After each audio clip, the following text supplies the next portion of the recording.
Halo, selamat datang. Selamat malam. Kembali kita akan menceritakan cerita-cerita horor. Kali ini langsung saja kita mulai ceritanya. Dulu pernah ada satu kejadian yang bikin gempar satu kampung. Ada seorang perempuan yang mirisnya sebelum meninggal dunia, dia mengalami banyak kejadian yang gak masuk akal. Sebelum si wanita ini meninggal, beliau minta satu kain berwarna merah gorden rumah yang diikatkan di tangannya. Sebut saja Mbak S, wanita yang terlahir dari golongan finansial menengah ke bawah. Bapaknya sudah lama meninggal, hidupnya hanya berdua dengan ibunya. Selama Mbak S ini sekolah, ibunya cuma jualan gorengan keliling, bawa baskom tiap pagi dan sore untuk dijajakan ke tetangga atau keluar kampung. Hingga akhirnya Mbak S ini lulus sekolah, mulailah dia bekerja di salah satu toko sebagai pramuniaga. Entah bagaimana ceritanya, Mbak S ini kenal sama satu cowok yang kalau dilihat dari kastanya jauh di atas Mbak S. Sepertinya dia anak pemilik kios daging. Singkatnya, kedekatan mereka ini mulai ke tahap serius. Mas daging ini akhirnya mempersunting Mbak S. Awalnya pernikahan mereka terlihat bahagia, bahkan keluarga dari Mas daging ini menyambut Mbak S tanpa melihat latar belakang. Tapi semuanya berubah setelah Mbak S melahirkan anak pertamanya, si Tole namanya. Awalnya keluarga ngira kalau Mbak S kecapean karena ngurus bayi sendirian, sedangkan suaminya memang bekerja. Tapi semakin lama kondisi Mbak S ini semakin memburuk. Bahkan bisa dibilang kurus, sedangkan ia makan 5-6 piring dalam sehari, sangat tidak berbanding. Hingga sampai usia si anak Mbak S ini 3 bulan, tiba-tiba pihak dari Mas Daging bilang kalau mereka mau memulangkan Mbak S ini karena kesehatannya semakin menurun. Jelas kaget dan bingung dari pihak Mbak S, karena terakhir mereka ketemu kondisi Mbak S ini benar-benar sehat. Sempat Mbak S ini dibawa ke dokter, tapi hasilnya tetap nihil. Tidak terdeteksi penyakit apapun. Tapi anehnya, semakin hari kondisi Mbak S semakin memburuk. Tubuhnya makin kurus, matanya cekung, pipinya kempot. Ya, tapi mau dikata apa? Dari keluarga Mbak S hanya bisa menerima. Untuk melakukan pemeriksaan lebih, mereka tidak mampu. Ya karena memang ibunya hanya penjual gorengan. Mbak S sendiri waktu itu masih bisa ngomong lancar. Bahkan ia selalu bilang kalau mau ketemu dengan si Tole. Tapi lagi-lagi anehnya dari pihak Mas Daging selalu beralasan kalau Mbak S ini sakit. Jadi gak boleh dulu deket sama anaknya. Ditakutkan menular. Karena dirasa alasan yang masuk akal, ibu dari Mbak S ini mengiyakan. Beliau minta kepada Mbak S agar sabar dulu, sembuhin dulu tuh penyakitnya, nanti baru ketemu. Hari-hari berlalu, kondisi Mbak S makin buruk. Bahkan saat mau ke toilet saja dia mesti dibantuin sama ibunya. Parahnya lagi, suaminya itu, Mas Daging, gak pernah nengokin Mbak S. Hingga pada suatu malam, Mbak S yang cuma rebahan ini tiba-tiba berdiri, terus lari ke arah pintu dan buka pintu rumah. Kejadian itu berulang kali, sampai ibu Mbak S ini kebingungan. Ditanyalah, kenapa kau nak? Dari tadi buka tutup pintu terus. Itu loh bu, tadi aku dengar ada ketok pintu, ternyata ada tamu. Aku bukain pintunya, tapi dia gak mau masuk, malah duduk di kursi depan. Ibunya bingung, coba lihat ke depan, tapi pas ditengok sama sekali gak ada orang di sana. Mana sih nak? Lah itu mak, duduk di situ kok nggak lihat. Ntar aku mau buatin kopi dulu. Bingung lah si ibu Mbak S ini. Soalnya emang pas dia lihat keluar nggak ada siapapun. Bahkan pas dia jalan ke depan buat mastiin emang nggak ada siapa-siapa. Ya memang nggak ada siapa-siapa di situ. Nah buat gambaran, rumah Mbak S ini mentok belakang. Jadi ada lorong di antara rumah, lalu kebun, baru rumahnya Mbak S. Udah sekarang kamu tidur, gak usah buka lagi pintunya kalau ada yang ngetok, kata ibunya. Lah tapi itu ada tamu bu, masa aku gak buka? Ini katanya aku mau diajak ketemu si Tole, kata Mbak S. Sontak ibunya S ini kaget. Perasaannya udah mulai gak enak. Soalnya emang dia gak lihat siapa-siapa di sana, gak ada apa-apa. Karena takut ada hal-hal yang gak diinginkan, akhirnya ibu si Mbak S ini tutup pintu, lalu dikunci, kuncinya dia bawa. Malam itu katanya Mbak S ini masih tetap bolak-balik dari kamar mandi ke arah pintu depan. Sampai si ibu ini duduk di ruang tamu buat mastiin Mbak S ini gak berbuat aneh-aneh. Kejadian seperti itu terus berulang tiap malam. Dan jamnya sendiri selalu di antara jam 11 sampai jam 1 malam. Waktu itu tetangga belum ada yang tahu kalau Mbak S ini di rumah. Karena memang keluarga Mbak S ini jarang mengeluh dan hampir gak pernah ngerepotin tetangganya. Hingga satu malam, beberapa hari setelah Mbak S ini sering dengar orang ngetuk pintu, Mbak S lagi duduk diamben di ruang tengah sama ibunya. Mbak S bertanya kepada ibunya, "Bu, sebenarnya aku itu kenapa ya? Kok rasanya badannya gak karuan? Aku makan ya biasa banyak kok. Sepertinya tidak ada yang sakit, tapi kok badannya lemas seperti ini ya?" "Ya mungkin itu karena kamu kurang istirahat," kata ibunya. "Mas Daging kok gak pernah datang ke sini sih mak?" Itu keluh Mbak S. Waktu itu katanya memang selama beberapa hari Mbak S di rumah, Mas Daging ini gak pernah sama sekali nengokin.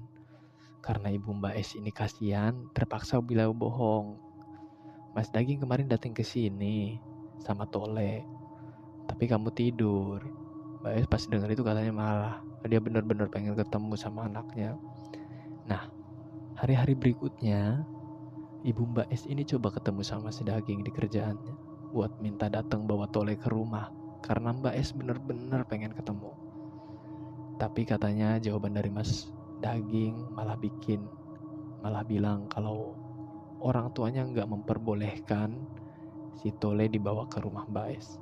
Alhasil waktu itu Ibu S minta tolong seenggaknya Mas Daging ini datang ke rumah biar Mbak S cepat sembuh. Singkatnya Mas Daging setuju, tapi dia mau datang malam. Meski agak aneh, tapi ya udah. Ibu Mbak S cuma mengiyakan. Akhirnya hampir menjelang jam 10, Mas Daging ini ditungguin gak datang-datang. Sampai beberapa kali Mbak S coba telepon tapi gak direspon sama sekali. Ya udah nah, gak usah ditunggu. Mungkin Mas Daging kecapean.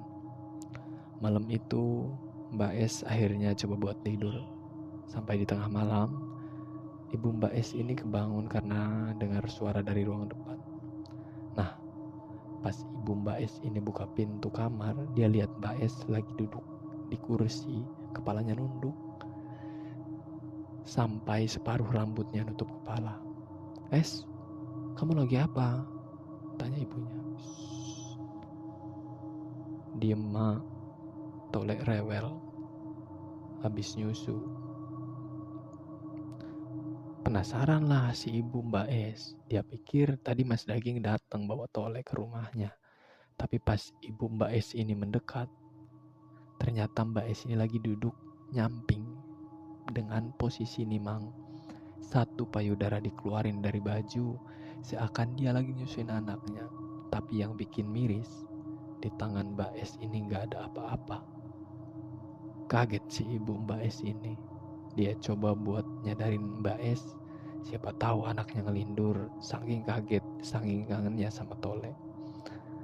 Tapi ternyata pas ibu Mbak S ini nyentuh pundak Mbak S, dia kaget karena mata Mbak S ini melek, keluar air mata, tapi bibirnya senyum kosong. "Astagfirullah, nak sadar." Mbak S ini awalnya diem, dia masih di posisi duduk, nyamping sambil nimang tangannya yang kosong. Ibu Mbak S terus goyang-goyangin tubuh Mbak S, tapi gak sadar gak ada respon. Terus tiba-tiba Mbak S ini lihat ke arah pintu, matanya melotot, bilang, Jangan bawa anakku, pergi. Nah, di posisi itu Mbak S langsung berdiri, berusaha buat seakan-akan sedang melindungi anaknya. Ibu Mbak S yang sangat bingung cuma bisa istighfar, minta buat Mbak S berdoa. Tapi semua yang dilakukan itu sama Mbak S ini gak ada pengaruhnya. Justru Mbak S semakin histeris. Dia lari masuk ke dalam kamar. Habis itu dia keluar lagi. Tapi kali ini parahnya dia sambil teriak-teriak. Malam itu akhirnya tetangga banyak yang tahu kalau sudah beberapa waktu si Mbak S ini tinggal di rumah ibunya. Semalaman itu Mbak S teriak-teriak. Katanya ada yang mau ngambil anaknya. Ada yang ngajak dia pergi. Bahkan seringkali Mbak S ini lari ke kamar. Seakan dia menengok si Tole, anaknya, terus berdiri sambil bopong, ngayun-ngayun di tangannya. Tetangganya bingung, sebenarnya ada apa yang saat ini terjadi. Soalnya beberapa waktu belakangan kondisi Mbak S ini baik-baik saja. Ibu Mbak S coba jelasin semuanya. Banyak yang beranggapan kalau Mbak S ini kena baby blues. Tapi sebagian juga ada yang percaya kalau Mbak S ini kena gangguan gaib. Akhirnya malam itu beberapa tetangga di rumah Mbak S ini pada melek. Takut kalau Mbak S ngelakuin hal yang enggak. Beberapa ibu-ibu di dalam rumah, sedangkan bapak-bapak di luar rumah. Mereka duduk di depan kebun kosong dekat rumah Mbak S. Nah, di sini ada beberapa kejadian aneh yang dilihat sama beberapa orang. Salah satunya ada cahaya merah yang tiba-tiba muncul terus nabrak genting rumah Mbak S. Nah, di antara bapak-bapak yang ikut melekan di rumahnya Mbak S, sebut saja ada warga yang namanya Pak Mul, Pak Dar, sama Pak Sam. Setelah sedikit reda, Mbak S yang tadi bertingkah aneh perlahan mulai tenang. Di sini bapak-bapak yang udah kelewat bangun emang sengaja mau melek jagain rumahnya Mbak S sambil nunggu istri-istri mereka yang masih ada di dalam rumah. Melekan juga istrinya. Kira-kira si S ini kenapa ya? Kata Pak Mul. Gak tahu, ya mungkin karena sakit. Ungkap Pak Dar. Tahu gak? Dari kemarin itu aku ngerasa ada yang gak beres. Dilanjut Pak Sam. Gak beres gimana, Sam? Di situ Pak Sam cerita karena rumah dia paling dekat dengan rumah Mbak S. Katanya sewaktu dia buang sampah di belakang rumah, kebun sampingnya rumah Mbak S, pernah sekali waktu sekitar jam 10 malam atau lebihan lah, dia ngeliat ada orang wirawiri di depan rumah Mbak S. Cuma karena dikira itu Mas Daging, ya udahlah dia biarin. Dia gak mau ikut campur juga. Habis itu selama beberapa hari Pak Sam terus lihat orang itu di jam yang sama pula. Tapi di sini Pak Sam gak mau repot-repot lihat karena memang tidak ada laporan dari ibunya Mbak S. Ya sudah, itu memperkuat dugaan kalau orang yang berdiri di depan pintu itu Mas Daging. Nah, Pak Sam ini baru kalau ternyata selama ini Mas Daging gak pernah datang ke rumah Mbak S. Di situ dia mulai ngerasa aneh dan mikir kalau Mbak S ini kena gangguan gaib. Ya mungkin saja itu orang iseng, kata Pak Mul. Iseng apa? Ya maaf, kalau mau maling, itu hartanya Bu S apa? Diperkosa ya sudah tua. Anehnya, si Daging tidak pernah datang ke sini. Sempat ketiga bapak-bapak itu diam, saling melontarkan keceriaan. Hingga pas sudah lewat tengah malam, mereka bertiga masih duduk di belakang rumah Pak Sam, di kebun samping rumah Mbak S. Pas mereka lagi asik ngobrol, ngalor ngidul, tiba-tiba saja ada cahaya merah melesat dari arah timur langsung meluncur ke rumah Mbak S. Awalnya mereka bertiga cuma diam, tapi pas waktu istri di dalam rumah mereka pada teriak, spontan mereka bertiga langsung lari ke rumah Mbak S. Astagfirullah, itu apaan? Jerit Pak Dar. Pas pintu dibuka, ibu-ibu udah berdiri. Ada juga yang megangin Mbak S, termasuk ibu Mbak S yang udah nangis sambil istighfar berulang kali. Kali ini Mbak S bukan lagi bergerak seperti nimang bayi, tapi dia duduk di atas amben, duduk bersila, kedua tangan di lutut sambil bertolak pinggang. Nah, di situ Mbak S cuma melotot kepalanya, nengok ke kanan ke kiri dan bilang, "Anak ini buat aku."